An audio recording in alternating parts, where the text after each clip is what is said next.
I sat in that sterile conference room watching Director Ailey announce that his daughter Jessica would be promoted to cold chain operations manager, the position I had been working toward for 15 years. The same daughter who started as an intern just 3 weeks ago. As applause filled the room, I felt my world crashing down around me. I forced a smile while internally screaming at the injustice. This was the moment everything changed forever. The promotion I earned through blood, sweat, and countless 18-hour days just went to someone who could not even pronounce pharmaceutical distribution correctly. My name is Natasha, and I need to take you back to the beginning so you understand exactly what was stolen from me that day. 15 years ago, I walked into Meridian Pharmaceutical Distribution in Phoenix, Arizona as a 25-year-old entry-level warehouse coordinator with nothing but determination and a burning desire to prove myself in the logistics industry. Back then, our cold chain operation was a joke. We handled maybe 12 local pharmacies, and half our temperature monitoring was done with basic thermometers that workers checked twice a day. I remember my first week, watching insulin shipments sit in 100-degree Arizona heat because nobody understood the critical importance of maintaining that 2 to 8 degrees Celsius range throughout the entire supply chain. I made a decision that would define the next decade and a half of my life.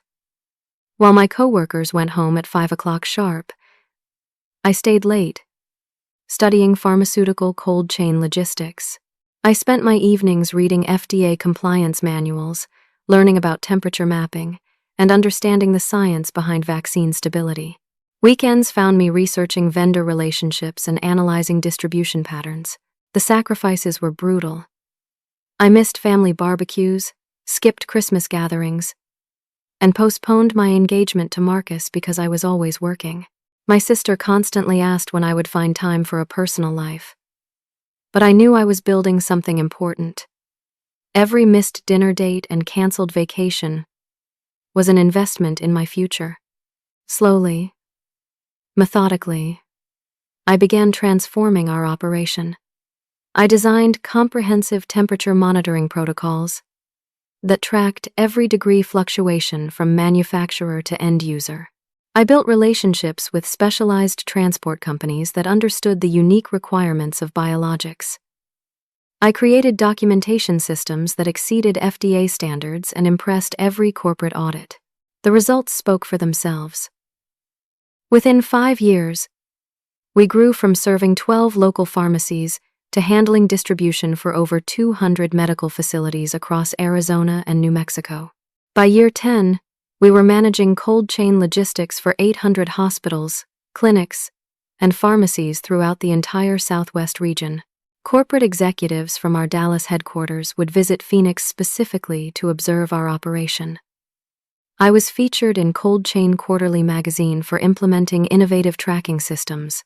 Other Meridian facilities sent their managers to train with me, and I gladly shared my knowledge because I believed we were all working toward the same goal. Bob Sullivan, our previous cold chain operations manager, became my mentor and biggest advocate. A gruff man in his early 60s with 30 years of logistics experience, Bob recognized my passion and expertise immediately. He gave me increasing responsibility, encouraged my innovations, and repeatedly recommended me for advancement opportunities. 2 years ago, Bob announced his retirement plans and explicitly told me the manager position would be mine. He spent months preparing detailed transition documentation and made sure I understood every aspect of leadership responsibilities. Corporate seemed supportive, and I felt confident that my 15 years of dedication would finally be recognized. Then Allie Hartwell arrived as our new director. Allie was 52 years old, charismatic, and politically minded in ways that made me uncomfortable. He came from our competitor's corporate office with promises of modernizing our facility and implementing cutting-edge strategies. During his first weeks, he spent considerable time reviewing our operations and asking detailed questions about our success metrics. I was hopeful when he scheduled one-on-one meetings with key personnel. During our conversation, he seemed impressed by my knowledge and praised the systems I had built. He asked about my career goals and nodded approvingly when I mentioned my interest in Bob's position. but something felt different about his leadership style. Where Bob valued experience and proven results, Ali talked constantly about bringing in fresh perspectives and innovative thinking. He used buzzwords like synergy and disruption that made the warehouse staff roll their eyes.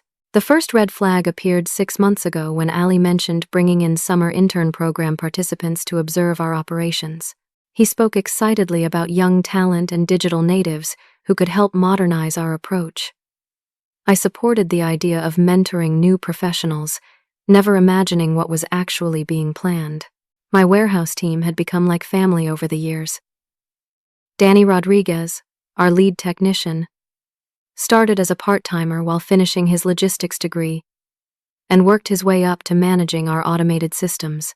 Travis Chen handled vendor relationships with the same attention to detail I demanded in temperature controls. Sarah Williams coordinated scheduling and ensured our drivers understood proper handling procedures. These people respected my expertise because I had earned it through consistent performance and genuine care for their professional development. When they had questions about complex pharmaceutical requirements or unusual shipping scenarios, they came to me because they knew I would have answers. The irony is that I trained every single person who worked in our cold chain operation. I hired most of them personally, developed their skills, and created the collaborative culture that made our facility the most successful in the region. So when Ali announced that he was bringing in fresh talent to help us modernize and optimize our operations, I was curious, rather than concerned. I figured we would be mentoring a college student or recent graduate who could learn from our experience while bringing new ideas. I had no idea that fresh talent would be his own daughter, arriving with zero logistics experience and a sense of entitlement that would shatter everything I had built. Jessica Hartwell stepped into our facility on a Monday morning in June, wearing a designer business suit, completely inappropriate for a warehouse environment, and carrying a leather handbag that probably cost more than most of our workers, made in a month. At 22 years old, she was fresh out of college with a marketing degree and an attitude that immediately set my teeth on edge. Ali introduced her during our morning briefing with obvious pride, explaining that Jessica would be spending the summer learning our operations as part of her professional development. He spoke about her innovative thinking and fresh perspective, while Jessica smiled and nodded like she was accepting an award rather than starting an entry-level learning experience. My first warning sign came when I offered to show Jessica our temperature monitoring systems. She glanced at the computer displays showing real-time data from our cold storage units and asked if we really needed to track temperatures so precisely. When I explained that a 2-degree variation could ruin hundreds of thousands of dollars worth of vaccines, she shrugged and said technology should be able to handle that automatically. The second warning sign was more serious. On her third day, Jessica was observing our receiving process when a shipment of insulin arrived from Indianapolis. Standard protocol required immediate temperature verification and transfer to controlled storage within 15 minutes of truck arrival. Jessica casually mentioned that the driver said something about the truck's refrigeration unit acting up during the trip. I rushed to check the shipment and discovered that internal temperatures had risen to nearly 50 degrees Fahrenheit during transport. The entire delivery, worth approximately $50,000, had to be quarantined and eventually destroyed because Jessica did not understand the urgency of reporting temperature anomalies immediately. When I explained what happened, Jessica became defensive and insisted the driver had not made it clear that there was a serious problem. She seemed genuinely surprised that temperature variations could have such expensive consequences and annoyed that I was making such a big deal about it. But the real problem was her attitude toward our warehouse staff. Jessica treated Danny, Travis, and Sarah like personal servants rather than skilled professionals. She would interrupt their work to ask them to fetch her coffee or find her a chair. She never learned their names, referring to them as the forklift guy or the scheduling woman. During her second week, Travis was explaining our vendor certification process when Jessica's phone rang. She answered immediately, launching into a loud conversation about weekend party plans while Travis stood there waiting. When he politely suggested we could continue the training later, Jessica waved him away dismissively and kept talking. Sarah later told me that Jessica had made several comments about how manual and old-fashioned our processes seemed. She apparently suggested that everything could be simplified with better software and questioned why we needed so many people involved in basic shipping and receiving tasks. The situation became more concerning when I noticed Jessica's documentation errors. Part of intern training involved maintaining daily logs of storage unit temperatures and noting any irregularities. Jessica's logs were consistently incomplete, often showing the same temperature readings for multiple units, which was statistically impossible. When I reviewed her work and pointed out the inconsistencies, Jessica insisted she had recorded everything correctly. She seemed frustrated that I was checking her work so closely and suggested that maybe the temperature monitoring equipment was not functioning properly. I tried to maintain professional patience while explaining that accurate documentation was not optional in pharmaceutical distribution. Lives depended on maintaining proper storage conditions, and regulatory agencies could shut down our operation for compliance violations. Jessica listened with obvious boredom and said she understood, but her subsequent logs showed the same careless approach. The breaking point came during her third week, when Jessica made a catastrophic ordering error. She was shadowing Sarah during routine inventory management when a major hospital requested emergency delivery of pediatric vaccines for a community health clinic. The order required careful coordination because the vaccines had extremely short stability windows outside of controlled storage. Jessica volunteered to handle the paperwork, insisting she understood the process after observing similar transactions. What she did not understand was the difference between adult and pediatric vaccine formulations. She processed an order for adult vaccines with completely different storage and handling requirements. The error was not discovered until the vaccines arrived at the clinic, where a sharp-eyed pharmacist noticed the discrepancy and called our facility immediately. We had to organize emergency courier service to deliver the correct vaccines while retrieving the incorrect ones, creating a logistical nightmare that cost us over $8,000 in expedited shipping and labor costs. Jessica's reaction to this mistake revealed everything I needed to know about her character. Instead of accepting responsibility or learning from the error, she blamed our documentation system for being confusing and suggested that the hospital should have been more specific in their initial request. Meanwhile, Ali seemed completely blind to his daughter's problems. When other staff members mentioned concerns about her performance or attitude, he dismissed their feedback as resistance to change. He praised Jessica's questioning of established procedures as innovative thinking and encouraged her to continue challenging our traditional approaches. I found myself constantly covering for Jessica's mistakes while trying to provide constructive guidance. I stayed late correcting her documentation, double-checking her inventory work, and smoothing over her awkward interactions with clients who called with questions she could not answer. Danny, Travis, and Sarah began coming to me privately with their frustrations. They were professional enough not to complain openly, but I could see their patience wearing thin. These were experienced logistics professionals who took pride in their expertise, and being treated dismissively by an incompetent intern was affecting their morale. The most disturbing development was Jessica's apparent sense of entitlement. By her third week, she was arriving late, leaving early, and spending considerable time on personal phone calls during work hours. When I mentioned that we expected professional behavior from all team members, she responded that her father had told her to use this experience to identify areas for improvement rather than following outdated procedures. That comment made my blood run cold. It suggested that Jessica was not here to learn our operation but to evaluate it for changes. Combined with her dismissive attitude toward our established procedures and her father's constant talk about modernization, I began to suspect something much more sinister was being planned. My suspicions were confirmed when I accidentally overheard a conversation between Jessica and Ali during lunch break.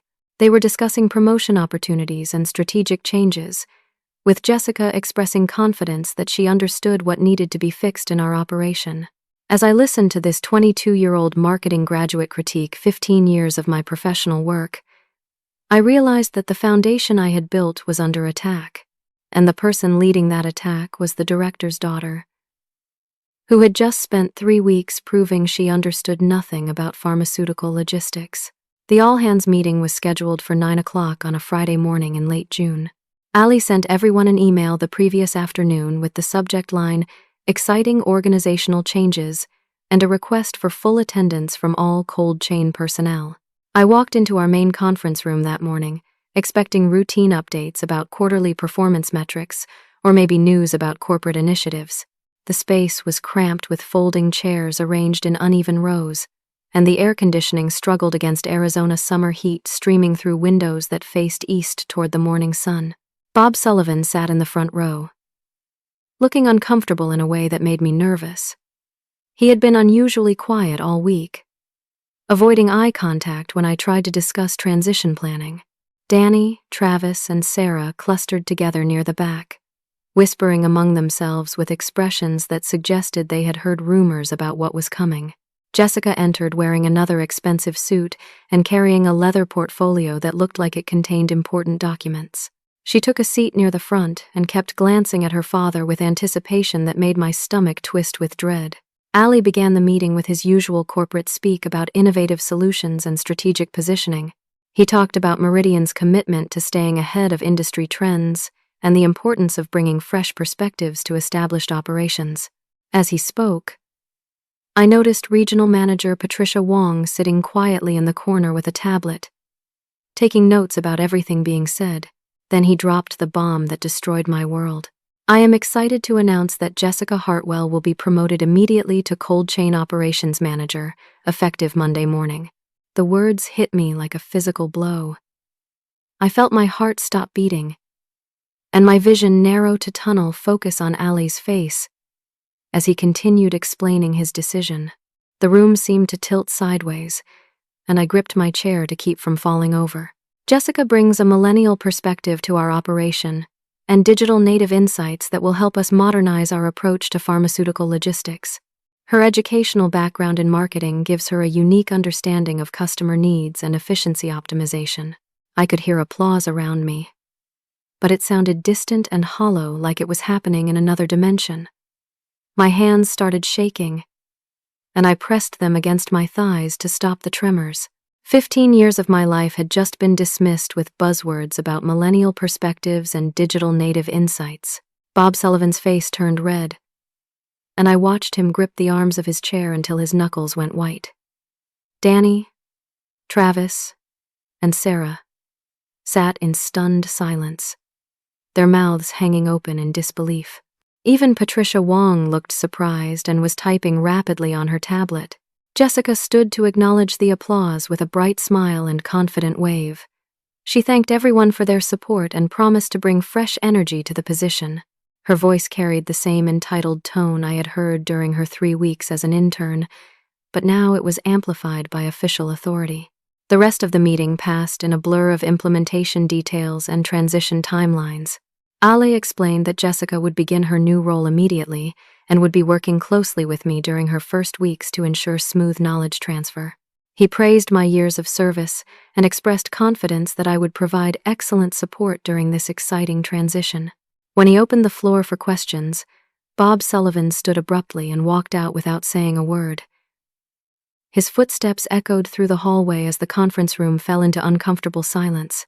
Danny raised his hand tentatively and asked about experience requirements for management positions. But Ali deflected the question by talking about diverse leadership approaches. After the meeting ended, I requested a private conversation with Ali in his office. The space was decorated with motivational posters and corporate achievement awards, creating an atmosphere that felt more like a sales center than a logistics facility. I tried to maintain professional composure while explaining my concerns about promoting someone with only 3 weeks of experience to manage complex pharmaceutical distribution operations. I mentioned my 15 years of proven performance, my role in building our successful systems, and my documented expertise in regulatory compliance. Ali listened with an expression of polite patience, like an adult humoring a disappointed child. When I finished speaking, he leaned back in his chair and explained that leadership positions required more than technical knowledge. He suggested that I lacked executive presence and strategic thinking abilities necessary for modern management roles. The conversation became more painful as he continued.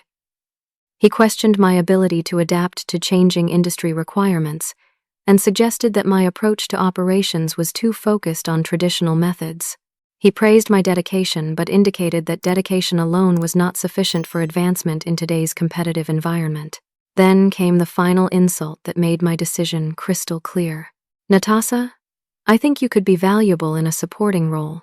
We would like to offer you a position as Jessica's assistant manager, helping her navigate the transition while learning from her fresh perspective on operational efficiency." Assistant manager. After 15 years of building the most successful cold chain operation in our region, I was being offered the opportunity to become assistant to a 22-year-old intern who could not distinguish between adult and pediatric vaccines. I thanked Ali for his time and left his office without accepting or declining the assistant position. As I walked through our warehouse facility, I looked at the temperature monitoring systems I had designed, the vendor relationships I had cultivated, and the team of professionals I had trained and mentored. Everything I had built was about to be handed over to someone who did not understand what she was inheriting. And I was expected to smile gracefully and help her destroy 15 years of my professional life. That afternoon, Jessica called a brief meeting to announce her first major initiative as operations manager. Standing in front of the same team that had been avoiding eye contact with me all day, she explained her plan to outsource our cold chain logistics to a third-party vendor that could handle distribution more cost-effectively. She had apparently researched several companies that specialized in pharmaceutical logistics and believed we could reduce operational costs by 40% while improving efficiency through their automated systems. The plan involved transitioning away from our current facility-based approach toward a partnership with an established logistics provider. As Jessica described her outsourcing strategy with obvious excitement, I realized she had no understanding of why our operation was successful. She saw our work as simple shipping and receiving that could be replaced by cheaper automation. She did not comprehend the relationships, expertise, and institutional knowledge that made the difference between adequate service and excellence. Danny asked detailed questions about temperature control protocols during vendor transitions. Jessica responded with vague assurances about modern technology and professional standards. Travis inquired about regulatory compliance during the changeover period. Jessica suggested that established logistics companies would naturally handle such requirements properly. I sat through the entire presentation without saying a word. There was no point in explaining why her plan would fail catastrophically or describing the complex requirements she had not considered. My role was now to be an assistant, and assistants did not challenge their managers' strategic decisions. That evening, I sat in my apartment staring at my laptop screen for 3 hours, crafting the most important document of my professional life.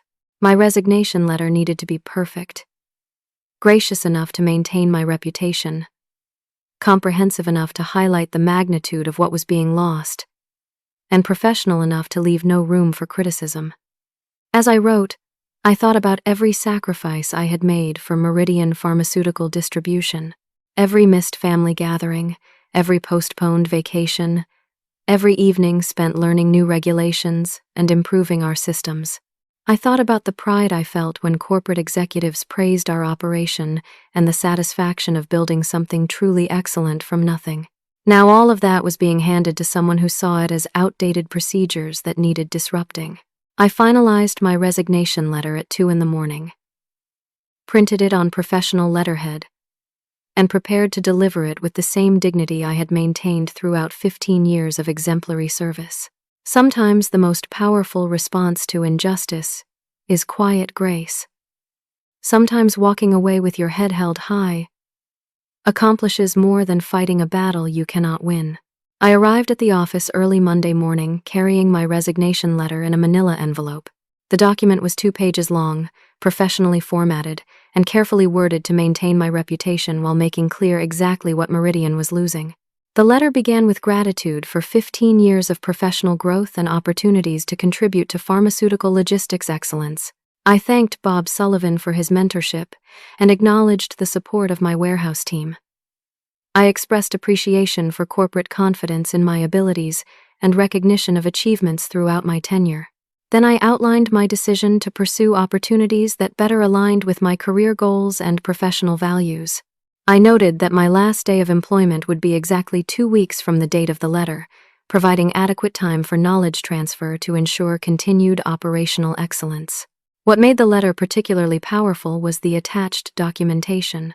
I had spent the weekend creating comprehensive handover materials that highlighted every critical relationship, procedure, and compliance requirement that made our operation successful. The documentation made clear just how much institutional knowledge would walk out the door with my departure. I included detailed contact information for our specialized transport vendors, explaining the years of relationship building that secured priority service and competitive pricing. I documented our temperature mapping protocols that exceeded FDA requirements and the specific monitoring procedures that prevented costly violations. Most importantly, I outlined the regulatory compliance framework I had developed, including relationships with inspectors, documentation standards, and the systematic approach to audit preparation that had earned us consistently excellent ratings. Ali was reviewing quarterly reports when I knocked on his office door at 8:30. He looked up with a distracted expression and gestured for me to enter. I placed the envelope on his desk with a serene smile and said simply, "I wish you and Jessica every success in your new direction." I watched his face as he opened the envelope and began reading. His expression shifted from mild curiosity to growing concern as he absorbed the contents of my resignation. By the time he reached the documentation attachments, his complexion had gone noticeably pale. "Natasha, we need to discuss this," he stammered, looking up from the papers with something close to panic in his eyes. "This seems like a hasty decision based on Friday's announcement. I think there might be some misunderstanding about your role in our new organizational structure." I maintained my professional smile and polite tone as I explained that my decision was final and had been carefully considered. I assured him that I was committed to providing thorough transition support during my remaining 2 weeks and would make myself available for any questions about operational procedures. Ali continued trying to engage me in negotiation, suggesting that we could discuss modification of my role or additional responsibilities that might address my concerns. He mentioned possibilities for salary adjustments or professional development opportunities that could make the situation more appealing. I listened patiently to his increasingly desperate attempts to change my mind, but my resolve was absolute. 15 years of dedication had been dismissed for nepotism and buzzword management, and no amount of backtracking could repair that fundamental betrayal of professional values. "I appreciate your concern," I told him calmly, "but I have made my decision based on what is best for my career development. I am confident that Jessica will bring the innovative thinking you value to this position." The conversation was interrupted when Jessica knocked on the office door, looking confused about seeing me in what was now her operation to manage. Ali quickly explained that I had submitted my resignation and would be transitioning out of my role over the next 2 weeks. Jessica's reaction was immediate and revealing. Her confident demeanor evaporated as she realized she would be managing the cold chain operation without my expertise and institutional knowledge. She asked several rapid-fire questions about vendor relationships, regulatory requirements, and system maintenance that demonstrated her growing awareness of how little she actually understood. I offered to provide comprehensive training during my remaining time, but suggested that she should begin familiarizing herself with the documentation I had prepared. I mentioned that our next corporate audit was scheduled for August, and that maintaining compliance during the transition would be critical. The panic in Jessica's eyes was obvious, as the magnitude of her new responsibilities became clear. Managing a summer internship was completely different from being accountable for millions of dollars worth of pharmaceutical inventory and regulatory compliance. Word of my resignation spread through the facility within hours. Danny came to my desk looking genuinely upset, asking if there was anything the team could do to change my mind. Travis expressed concern about the knowledge gap that would exist after my departure. Sarah worried about maintaining relationships with hospital pharmacy directors who specifically requested to work with me. Their reactions made clear that I was not the only person who understood the implications of this transition. The warehouse staff recognized that my departure would create operational challenges that Jessica was not prepared to handle. By noon, our phone was ringing constantly with calls from clients who had heard about my resignation. Dr. Martinez from Phoenix General Hospital called personally to express concern about continuity of service. He had worked with me for over 8 years and specifically valued my expertise in handling specialized vaccine storage requirements. Several other major accounts requested meetings to discuss the transition and understand how their service levels would be maintained. These conversations revealed the extent to which my personal relationships and reputation had become integral to our business success. Regional Manager Patricia Wong called Allie's office twice that afternoon, requesting information about succession planning and transition protocols. As the corporate representative responsible for our facility's performance, she was clearly concerned about maintaining operational standards during this change. The most telling moment came when Jessica approached me late in the afternoon, looking overwhelmed and defeated. She asked if I would consider staying longer to help her understand the complexities she was inheriting. She admitted that her 3 weeks as an intern had not prepared her for the management responsibilities she was now facing. I thanked her for the request, but explained that my new position required me to begin within 2 weeks. I assured her that the documentation I had prepared covered all critical procedures and that Bob Sullivan would be available for consultation during his remaining transition period. What I did not mention was that I had already accepted a senior logistics position with Armstrong Pharmaceutical Solutions, our largest regional competitor. James Rodriguez, Armstrong's VP of Operations, had contacted me within hours of my resignation becoming public knowledge. The new position offered a 30% salary increase, full autonomy over cold chain operations for their Southwest region, and the opportunity to build a new facility from the ground up using all the expertise I had developed over 15 years. James had been trying to recruit me for 2 years, but I had remained loyal to Meridian despite better offers. Now that loyalty had been repaid with humiliation and dismissal, making my decision remarkably easy. As I cleaned out my desk that evening, removing personal items and organizing files for my successor, I felt a strange sense of peace. 15 years of my professional life were ending, but I was walking away with my dignity intact and my reputation enhanced by how I had handled this betrayal. The warehouse staff gathered around my desk to say goodbye, expressing genuine sadness about my departure and concern about the future. These were good people who deserved better leadership than what they were about to receive. I hugged each of them and promised to provide references if they decided to explore other opportunities. I had a feeling they might need those references sooner than anyone expected. My resignation was effective immediately upon completion of the 2-week transition period. But the consequences of that decision would unfold much faster than anyone anticipated, and the lessons about professional respect and competence would be taught by the harsh realities of pharmaceutical logistics rather than corporate training programs. I started my new position at Armstrong Pharmaceutical Solutions on a Monday morning in mid-July, exactly 2 weeks after submitting my resignation. My new office overlooked the sprawling Phoenix metropolitan area, and I spent that first day designing expansion plans for their Southwest regional operation. Meanwhile, 3 miles away at Meridian, the foundation I had built for 15 years was beginning to crumble under Jessica's inexperienced leadership. The first crisis occurred on my 3rd day at Armstrong when Danny called my personal phone during lunch break. He was careful not to violate any confidentiality agreements, but his voice carried genuine panic as he described what was happening at Meridian. Their primary temperature monitoring system had malfunctioned over the weekend, triggering alarms throughout the facility. The backup protocols I had designed should have automatically engaged, but Jessica did not understand how to verify that secondary systems were functioning properly.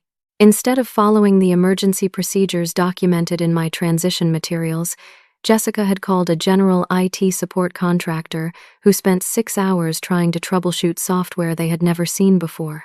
By Monday morning, 3 cold storage units had been operating outside acceptable temperature ranges for over 18 hours.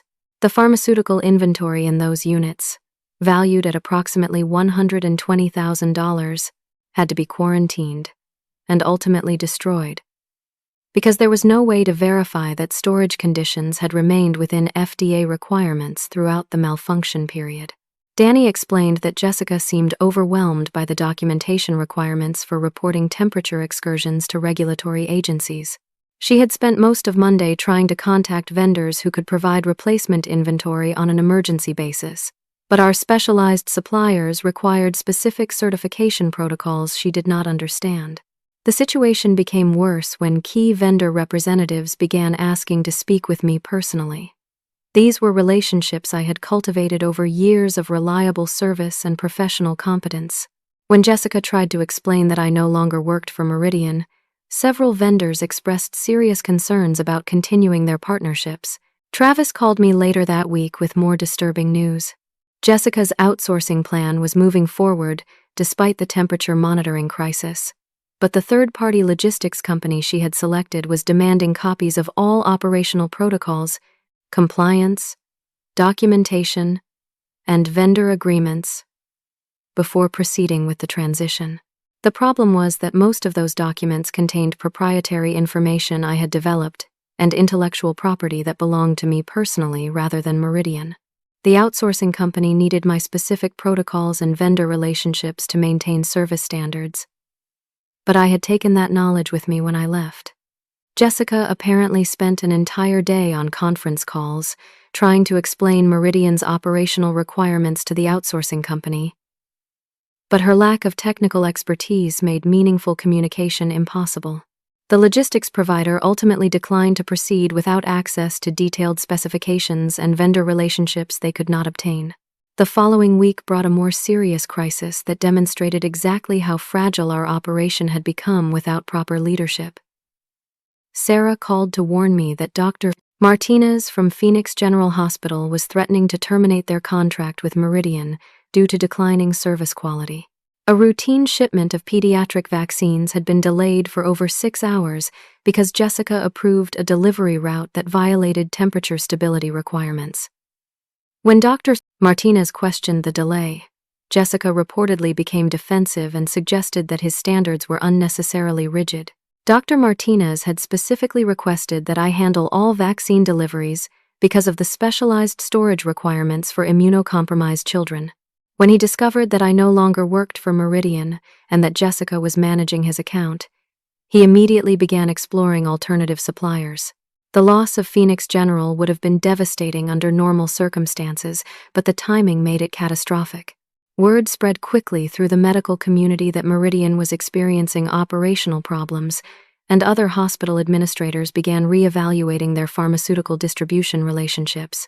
Within 2 weeks of my departure, 3 major hospital chains had put their Meridian contracts under formal review. These were accounts I had personally managed for years, building trust through consistent performance and technical expertise that Jessica simply could not replicate. The warehouse staff situation became equally problematic, as morale collapsed under Jessica's leadership. Bob Sullivan had officially retired and was no longer available for consultation, leaving Jessica completely dependent on Danny, Travis, and Sarah for operational knowledge. However, Jessica's management style created constant friction with these experienced professionals. She questioned their procedures without understanding the reasoning behind established protocols. She implemented changes without consulting anyone who understood the implications. Most damaging, she continued treating them like support staff, rather than skilled specialists whose expertise was essential for success. Danny submitted his resignation first, citing loss of confidence in facility leadership and concerns about professional liability for compliance violations. His letter specifically mentioned temperature monitoring failures and inadequate emergency response procedures as factors in his decision. Travis followed 2 days later with his own resignation, explaining that he could not maintain vendor relationships when management did not support his professional recommendations. Several suppliers had already expressed concerns about working with Meridian under new leadership, and Travis felt his reputation was being damaged by association. Sarah held out longer, but eventually submitted her resignation when Jessica criticized her scheduling procedures and suggested that delivery coordination could be simplified through better software solutions. Sarah had spent years developing relationships with hospital pharmacy staff, and Jessica's dismissive attitude toward these relationships made her position untenable. The mass exodus of experienced personnel left Jessica managing the entire cold chain operation with temporary workers and new hires who had no institutional knowledge of pharmaceutical logistics. Training replacements would normally take months under my supervision, but Jessica lacked the expertise to provide adequate instruction. Corporate attention became focused on our facility when regional manager Patricia Wong received multiple complaints from major clients within a single week. The combination of service disruptions, compliance concerns, and personnel turnover created exactly the type of operational crisis that damaged Meridian's reputation throughout the region. Patricia scheduled an emergency visit to assess the situation and understand why our previously excellent facility was experiencing such dramatic problems. Her investigation would reveal the extent to which our success had depended on institutional knowledge and professional relationships that Jessica had failed to appreciate or maintain. Meanwhile, I was thriving in my new role at Armstrong Pharmaceutical Solutions. James Rodriguez gave me complete authority to design our Southwest operation according to the best practices I had developed over 15 years. Within a month, I had implemented systems that exceeded Meridian's performance standards and began recruiting the experienced professionals who were fleeing Jessica's mismanagement. The irony was not lost on me that Meridian's crisis was creating opportunities for Armstrong to expand our market share by offering superior service to dissatisfied clients. Several hospital administrators who had worked with me for years began exploring partnerships with my new company, bringing their accounts with them. But the most satisfying vindication came when our industry colleagues began reaching out with congratulations on my new position and shock about Meridian's declining reputation. People who had known my work for years could not understand how any company would lose such valuable expertise to promote an inexperienced intern. As I watched Meridian's operation collapse from my new office, I felt no satisfaction in their struggles, but rather sadness that 15 years of careful work was being destroyed by arrogance and nepotism. The team I had built, the relationships I had cultivated, and the systems I had designed were all being dismantled by someone who fundamentally misunderstood their value. The lessons about professional competence and institutional knowledge were being taught through painful experience, but those lessons were far from over. The complete collapse of Meridian's cold chain operation began on a sweltering August morning when their facility failed a surprise FDA inspection that should have been routine. I learned about the disaster from Patricia Wong herself, who called me at Armstrong requesting an emergency consultation about regulatory compliance procedures. Patricia explained that FDA inspectors had arrived unannounced to conduct their quarterly review and found multiple critical violations that could result in facility shutdown. Temperature documentation was incomplete, vendor certifications had lapsed, and storage protocols had deviated significantly from approved standards. Most damaging was the discovery that a recent shipment of flu vaccines had been stored at incorrect temperatures for over 48 hours, potentially affecting the entire Southwest region's seasonal immunization program.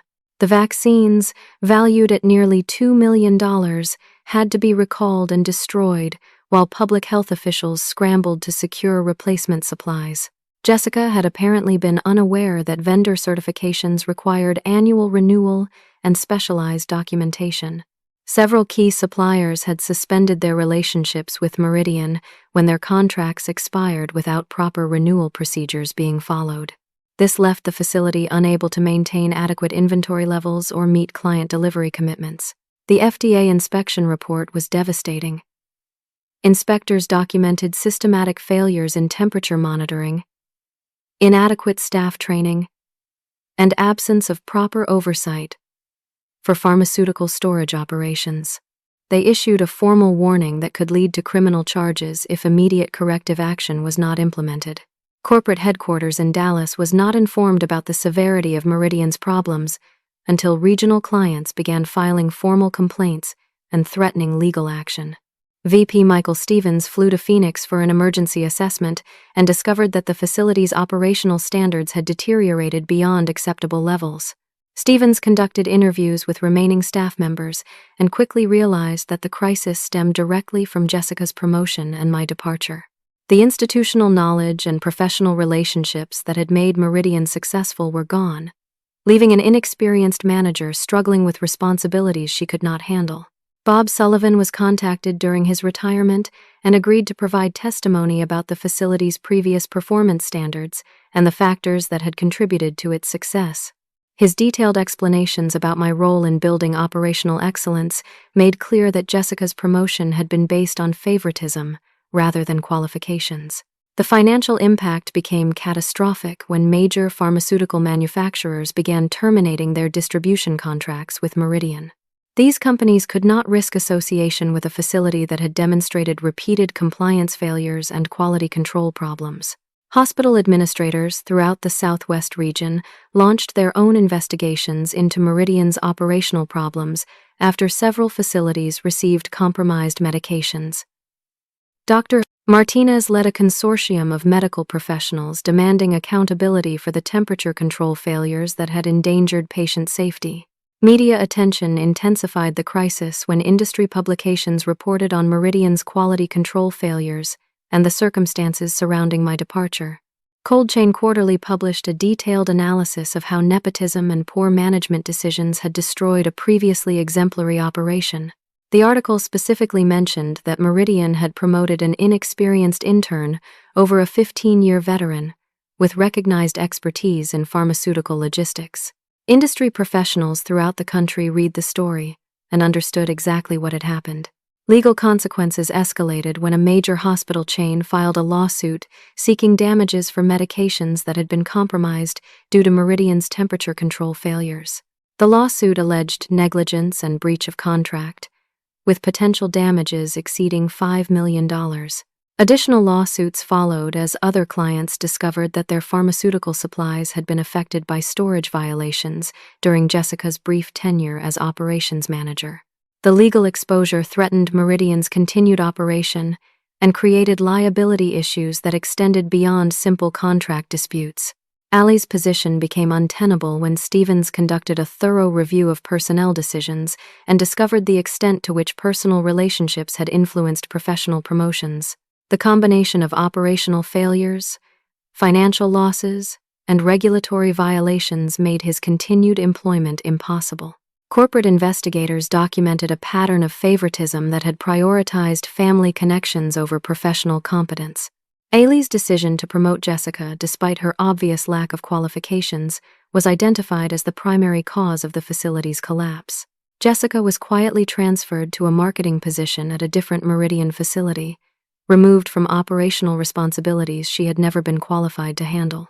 Her brief tenure as operations manager became a case study in how nepotism could destroy successful organizations. The facility itself faced potential closure as corporate leadership evaluated whether the damage to Meridian's reputation and operational capacity could be repaired. The cost of rebuilding systems, retraining staff, and regaining client confidence threatened to exceed the value of maintaining the Phoenix operation. Patricia Wong was promoted to interim facility director and given the impossible task of salvaging whatever remained of Meridian's Southwest operation. Her first priority was assessing whether any of the institutional knowledge and professional relationships could be recovered. That assessment led to the most ironic development in the entire crisis. Patricia contacted me personally to discuss whether I might consider returning to Meridian as director of operations with full authority to rebuild the cold chain operation. VP Michael Stevens flew from Dallas to Phoenix specifically to meet with me about the possibility of reversing the damage that had been done. He offered complete autonomy over hiring decisions, budget allocation, and operational procedures, along with a salary increase of 50% and formal recognition as a senior executive. The meeting took place in Armstrong's conference room, where Stevens found himself in the humiliating position of begging me to save the company that had dismissed my expertise just 3 months earlier. He acknowledged that Meridian had made a catastrophic error in judgment and asked what it would take to bring me back. I listened politely to his presentation while observing the complete reversal of power dynamics that had occurred. The same company that had offered me a position as assistant to an inexperienced intern was now offering me executive-level authority and compensation to repair the destruction her promotion had caused. Stevens emphasized that I would have complete authority to hire experienced staff, implement best practices, and rebuild the vendor relationships that had been damaged during the transition. He offered to provide whatever resources were necessary to restore Meridian's reputation and operational excellence. The desperation in his presentation was obvious as he outlined the scope of the crisis and the urgent need for leadership that could navigate regulatory requirements, client relationships, and staff development simultaneously. He made clear that my expertise was the only thing that could save the Southwest operation from closure. As Stevens concluded his presentation and waited for my response, I reflected on the remarkable transformation that had occurred in just 3 months. The institutional knowledge and professional relationships that had been dismissed as outdated procedures were now recognized as irreplaceable assets. The irony was perfect. The same expertise that had been undervalued when I resigned was now desperately needed to clean up the mess created by my replacement. I looked across the conference table at VP Michael Stevens, observing the desperation in his eyes as he waited for my response to Meridian's offer. The same company that had offered me an assistant position 3 months ago was now begging me to return as director of operations with executive authority and a 50% salary increase. The silence stretched for several moments as I considered how to respond with the grace and professionalism that had defined my career. Stevens had flown from Dallas to personally deliver this offer, acknowledging that Meridian's Southwest operation faced closure without my expertise. "Michael, I genuinely appreciate you taking the time to present this opportunity," I began, maintaining the same calm tone I had used when submitting my resignation. "The offer is generous, and I understand the challenges Meridian is facing. However, I have found my professional home here at Armstrong Pharmaceutical Solutions." Stevens looked deflated as I continued explaining my decision. I described how James Rodriguez had given me complete autonomy to build the Southwest operation according to best practices developed over 15 years of experience. I mentioned the satisfaction of working with leadership that valued expertise over politics and supported innovation based on proven results. "I have learned something important about professional relationships during these past months," I told him. "When an organization truly values your contributions, that appreciation is demonstrated through consistent respect and meaningful opportunities for growth. Armstrong recognized my worth before I became available, not after a crisis made my expertise suddenly valuable." The meeting concluded with Stevens expressing understanding of my decision while requesting that I consider consulting opportunities to help Meridian recover from their operational crisis. I politely declined, explaining that my commitment to Armstrong required complete focus on building our competitive advantage in the regional market. After Stevens left, I sat alone in the conference room, reflecting on the extraordinary transformation that had occurred in just 3 months. The journey from devastating betrayal to professional vindication had taught me lessons about self-worth that would influence every future decision. At Armstrong, I was thriving in ways I had never imagined possible at Meridian. James Rodriguez treated me as a strategic partner rather than a subordinate, seeking my input on major business decisions and supporting innovative approaches to pharmaceutical logistics. Within 6 weeks of starting my new position, I had successfully recruited Danny, Travis, and Sarah to join Armstrong's growing Southwest operation. These experienced professionals brought their expertise and client relationships, creating the dream team I had always envisioned but never been able to fully implement at Meridian. Our new facility incorporated cutting-edge technology with proven best practices, creating an operation that exceeded industry standards, while maintaining the personal relationships that distinguished exceptional service from adequate performance. We had built something better than what we left behind. Dr. Martinez became one of our first major clients, bringing Phoenix General Hospital's pharmaceutical distribution business to Armstrong based on his confidence in our team's capabilities.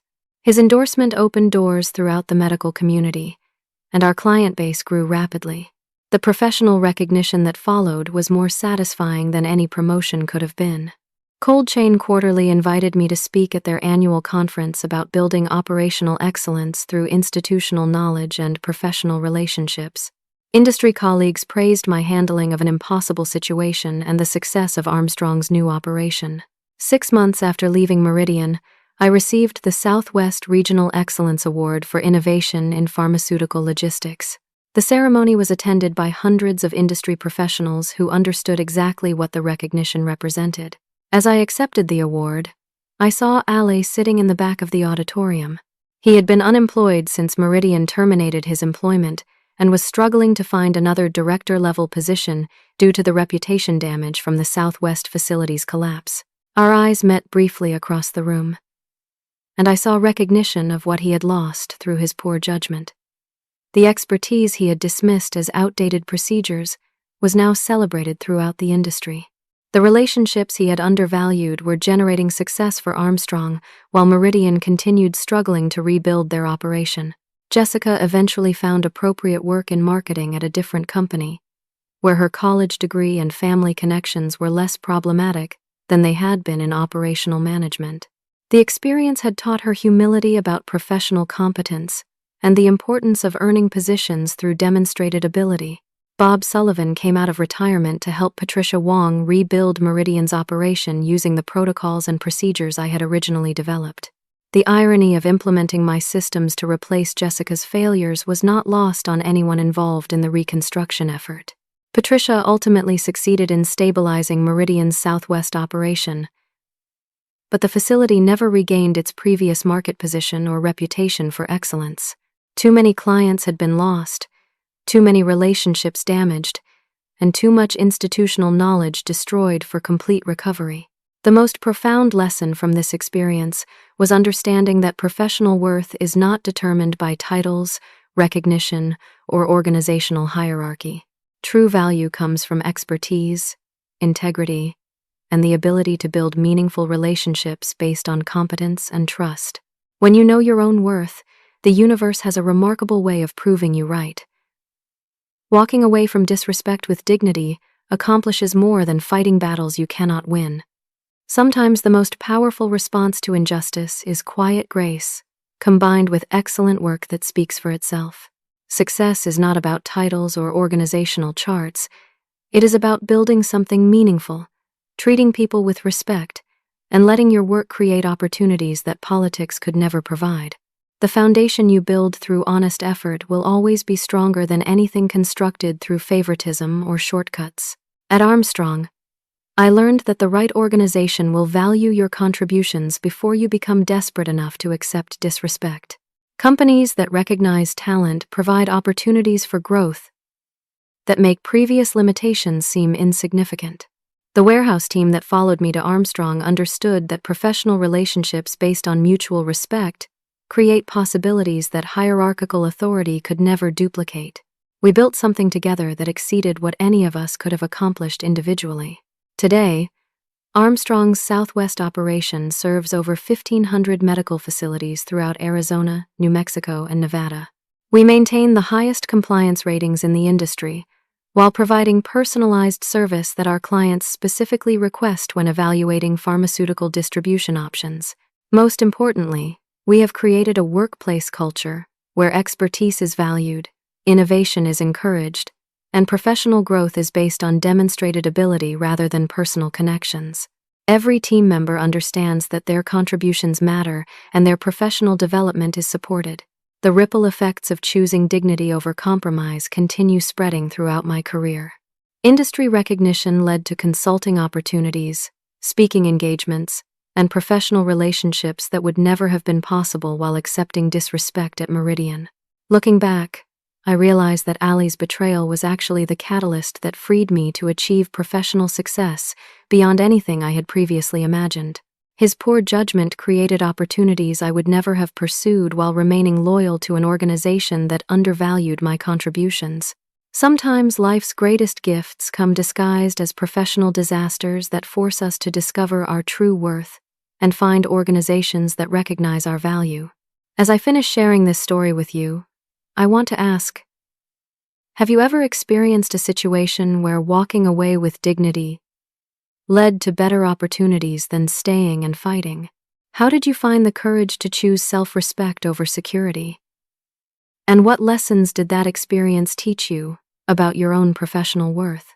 I hope my experience encourages you to recognize your own value and never accept treatment that diminishes your contributions or undermines your professional growth. The right opportunities will always value expertise over politics and competence over connections. Thank you for listening to my journey from betrayal to triumph. If this story resonated with your own professional experiences, please like this video and share it with others who might benefit from understanding that dignity and excellence always create their own opportunities. Please subscribe for more stories about overcoming workplace challenges and finding professional success through integrity and perseverance. Your support helps me continue sharing experiences that demonstrate the power of choosing self-respect over compromise. Share this video with anyone who needs encouragement about their own professional worth or inspiration about the possibilities that emerge when you have the courage to walk away from situations that do not value your contributions. Remember that your expertise and integrity are your greatest professional assets, and the right organization will recognize their value long before you become desperate enough to accept disrespect. Trust in your abilities, maintain your standards, and let your excellent work create the opportunities you deserve.